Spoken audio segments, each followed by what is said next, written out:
Assalamualaikum warahmatullahi wabarakatuh. Saya Aisnila Rozalina, NIM 225 dari kelas 5E, akan mempresentasikan tentang Fiona Chapter 1 yang berjudul Auditing Pendekatan Praktis. Dalam bab ini akan diajarkan untuk memberikan gambaran umum tentang jasa audit dan asuransi. Meskipun fokusnya adalah audit laporan keuangan, dalam bab ini juga mendefinisikan dan membedakan berbagai jenis perikatan asuransi. Materi asuransi yang dibahas dalam bab ini meliputi audit laporan keuangan, audit kepatuhan, audit kinerja, audit komprehensif, audit internal, dan jaminan pengungkapan tanggung jawab sosial perusahaan. Selain itu, dalam bab ini juga akan diberi gambaran umum tentang berbagai tingkatan jaminan yang dapat digunakan saat menjalankan prosedur jaminan. Tingkatan jaminan yang dibahas meliputi perikatan jaminan yang wajar, terbatas, dan tanpa jaminan. Dalam Fiona Chapter 1 ini, ada beberapa subbab. Yang pertama, auditing dan jaminan yang ditentukan. Yang kedua, layanan jaminan yang berbeda. Yang ketiga, berbagai tingkat jaminan. Yang keempat, pendapat audit yang berbeda. Yang kelima, penyusun dan auditor. Yang keenam, permintaan jasa audit dan asuransi. Yang ketujuh, peran regulator dan regulasi. Dan yang ke-8, kesenjangan ekspektasi audit. Selanjutnya yang pertama, kita akan membahas auditing dan jaminan yang ditentukan. Audit pajak, audit lingkungan, audit efisiensi, serta audit laporan keuangan dapat didefinisikan sebagai perikatan asuransi.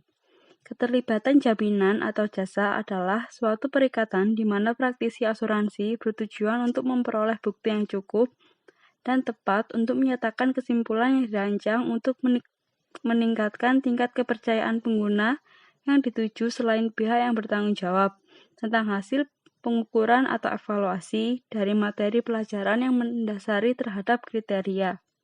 Selanjutnya, kita akan membahas layanan jaminan yang berbeda. Ada beberapa penugasan dalam audit. Jenis penugasan asuransi yang paling umum itu mencakup audit laporan keuangan yang bertujuan untuk menyatakan pendapat apakah laporan keuangan telah disusun sesuai kerangka laporan. Selanjutnya, audit kepatuhan bertujuan untuk memastikan apakah orang atau entitas yang ditinjau telah mengikuti aturan. Yang ketiga, audit kinerja untuk memperhatikan ekonomi, efisiensi, dan efektivitas kegiatan organisasi. Kemudian audit komprehensif untuk melaporkan apakah suatu entitas sudah memenuhi target efisiensinya. Kemudian audit internal bertujuan memberikan kepastian tentang berbagai aspek aktivitas suatu organisasi. Dan asuransi atas pengungkapan tanggung jawab sosial perusahaan atau CSR. Selanjutnya, berbagai tingkat jaminan. Dalam bagian ini dijelaskan berbagai tingkat asuransi yang dapat diperoleh dari praktisi ketika melaksanakan prosedur asuransi. Yang diperoleh dari praktisi asuransi yang lain antara lain jaminan yang wajar, bertujuan untuk mengumpulkan bukti, membentuk ekspresi positif dari suatu pendapat tentang kebenaran dan kewajaran informasi yang dijamin. Yang kedua, jaminan terbatas, bertujuan untuk mengumpulkan bukti yang cukup untuk membentuk ekspresi negatif dari suatu opini tentang keandalan informasi yang dijamin. Dan yang ketiga, tanpa jaminan, hanya menjelaskan bahwa mereka melaporkan fakta yang ditemukan dan tidak dapat memberikan jaminan. Yang keempat, pendapat audit yang berbeda. Pada bab ini, berisi pembahasan tentang berbagai jenis opini audit yang diperoleh auditor ketika menyelesaikan auditnya. Tujuan bagian ini adalah untuk menyajikan tinjauan singkat tentang opini-opini untuk menunjukkan kemana tujuan kita. Dalam hal ini, laporan audit yang paling umum adalah opini yang tidak dimodifikasi, yaitu opini yang diperoleh ketika auditor sudah yakin bahwa laporan keuangannya sudah benar dan informasi yang diberikan sudah sesuai dengan standar akuntansi dan interpretasi Australia serta undang-undang korporasi. Namun, laporan audit juga dapat. Selanjutnya, penyusun dan auditor. Dalam bagian ini akan diberi penjelasan dan perbedaan tanggung jawab atas penyusun laporan keuangan dan auditor. Yang pertama, tanggung jawab penyusun. Memastikan bahwa informasi yang terkandung dalam laporan keuangan merupakan relevan, yang berarti informasi yang disampaikan dapat membantu dan mengevaluasi. Yang berikutnya, andal, yang berarti informasi yang disampaikan dapat diandalkan. Yang ketiga, dapat dibandingkan, yang berarti informasi yang disampaikan dapat dibandingkan dari waktu ke waktu. Yang keempat, dapat dimengerti, yang berarti informasi yang disampaikan mudah dipahami oleh pengguna untuk membuat keputusan. Serta benar dan adil, yang berarti informasi yang disampaikan harus benar dan adil. Selanjutnya, tanggung jawab auditor.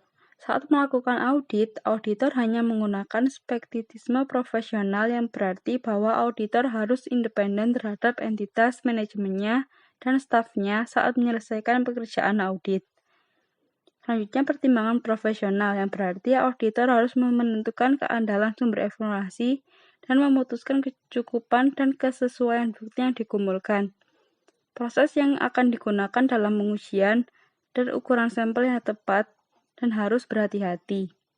Selanjutnya, penyedia jaminan. Jasa jaminan disediakan oleh perusahaan akuntansi dan konsultan lainnya. Ada layanan non-asuransi atau non-audit, serta layanan asuransi atau audit. Pembahasan keenam yaitu permintaan jasa audit dan asuransi. Pada bagian ini, pertama-tama akan memberikan gambaran umum tentang pengguna laporan keuangan utama dan persyaratannya. Yang pertama, pengguna laporan keuangan. Pengguna laporan keuangan meliputi investor. Biasanya mereka membaca laporan keuangan untuk menentukan apakah mereka mau berinvestasi atau tidak. Yang kedua, pemasok. Biasanya mereka membaca laporan keuangan untuk menentukan apakah entitas dapat membayar mereka untuk barang yang dipasok. Yang ketiga, pelanggan. Biasanya membaca laporan keuangan untuk menentukan apakah entitas akan tetap bertahan jika diandalkan untuk bisnis mereka. Yang keempat, pemberi pinjaman. Biasanya mereka membaca laporan keuangan untuk menentukan apakah entitas dapat membayar bunga dan pokok pinjaman saat jatuh tempo. Yang kelima, karyawan. Biasanya membaca laporan keuangan untuk menentukan apakah entitas dapat membayar upah atau gaji dan hak lainnya. Yang keenam, pemerintah. Biasanya membaca laporan keuangan untuk menentukan apakah entitas tersebut mematuhi peraturan membayar pajak dalam hal yang wajar. Yang ketujuh, masyarakat umum.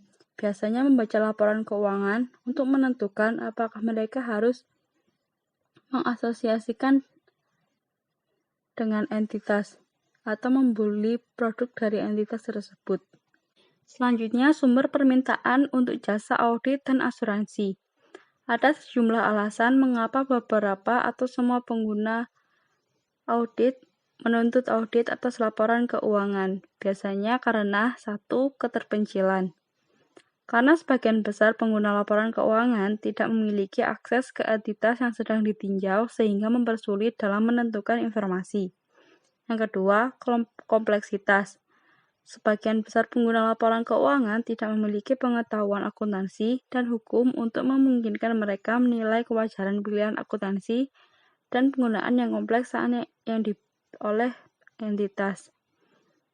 Yang ketiga, insentif bersaing. Manajemen memiliki insentif untuk mengungkapkan informasi yang terkandung dalam laporan keuangan dengan cara membantu mereka mencapai tujuan mereka sendiri. Dan yang keempat, keandalan. Informasinya sangat diperlukan untuk membuat keputusan yang sangat penting bagi pengguna untuk dapat mengenalkan fakta yang terkandung di dalam laporan keuangan. Yang ketiga, ada kerangka teoritis. Ada 3 kerangka teoritis yang digunakan untuk menjelaskan mengapa audit terjadi sebelum peraturan yang mengharuskannya dilakukan. Mengapa pengguna mungkin menuntut audit dari jenis tertentu perusahaan, dan mengapa pengguna mungkin menuntut jaminan atas informasi yang diungkapkan secara sukarela. Ketiga teori tersebut antara lain, 1. Teori agensi. Jika seorang individu adalah pemilik atau pengelola bisnis mereka sendiri, tidak ada inisiatif yang bersaing. Yang kedua, hipotesis informasi. Pengguna laporan keuangan memerlukan akses ke informasi berkualitas tinggi untuk membuat berbagai keputusan. Yang ketiga, hipotesis asuransi. Memberitahu kita bahwa investor akan menuntut agar laporan keuangan diaudit sebagai cara untuk mengasuransikan sebagai kerugian mereka jika investasinya gagal. Yang keempat, permintaan dalam pengaturan sukarela. Walaupun pokok utama bagian ini adalah audit laporan keuangan perusahaan, penyedia jaminan termasuk auditor dan konsultan menyediakan layanan jaminan lainnya. Teori yang diuraikan digunakan untuk lebih memahami tentang permintaan jaminan pengungkapan CSR, termasuk laporan lingkungan dan keberlanjutan, serta emisi karbon. Bagi perusahaan dengan sukarela memberi informasi CSR, dapat mengetahui apa dampak perusahaan bagi lingkungan dan tindakan apa yang harus diambil perusahaan untuk mengurangi dampak tersebut. Yang ketujuh, peran regulator dan regulasi. Yang pertama, regulator. Sejumlah regulator berdampak pada proses audit baik secara langsung maupun tidak langsung. Regulator yang berdampak antara lain FAC, yaitu mengawasi proses yang digunakan untuk menetapkan standar akuntansi dan audit. Yang kedua, EUASB, yang bertanggung jawab atas perumusan standar audit jaminan. Yang ketiga, APESB, yaitu badan independen untuk mengeluarkan standar profesional dan etika akuntan. Yang keempat, ESIC, berperan dalam mengawasi fungsi audit. Yang kelima, ESX, untuk membantu perusahaan terdaftar, mengumpulkan dana, memberikan peluang bagi investor untuk membangun kekayaan, dan memungkinkan pembeli dan penjual untuk bertransaksi dengan percaya diri. Yang keenam, CALDB, yang dapat membatalkan atau menangguhkan pendaftaran jika auditor atau likuidator tidak menjalankan tugas dengan benar. Yang ketujuh, CANNZ, dan yang ke-8, CPA. Australia adalah bahan profesional yang bekerja sebagai profesional keuangan, akuntansi dan bisnis, akademisi dan pegawai negeri di Australia dan di seluruh dunia. Dan ke-9, IPA, badan profesional yang bekerja di industri, perdagangan, pemerintahan, akademisi, dan praktik publik. Selanjutnya, regulasi. Peraturan umum yang mempengaruhi proses audit antara lain standar audit dan pernyataan yang dikeluarkan oleh EUASB di Australia. Standar ini memberikan persyaratan dan pandangan minimum untuk audit dan layanan jaminan. Undang-undang korporasi yang memberikan panduan tentang audit atas laporan keuangan perusahaan. Undang-undang CLIRP telah memberikan perusahaan signifikan pada sejumlah undang-undang, termasuk Undang-Undang Korporasi dan Undang-Undang ESICE. Dan yang terakhir kita bahas yaitu kesenjangan ekspektasi audit.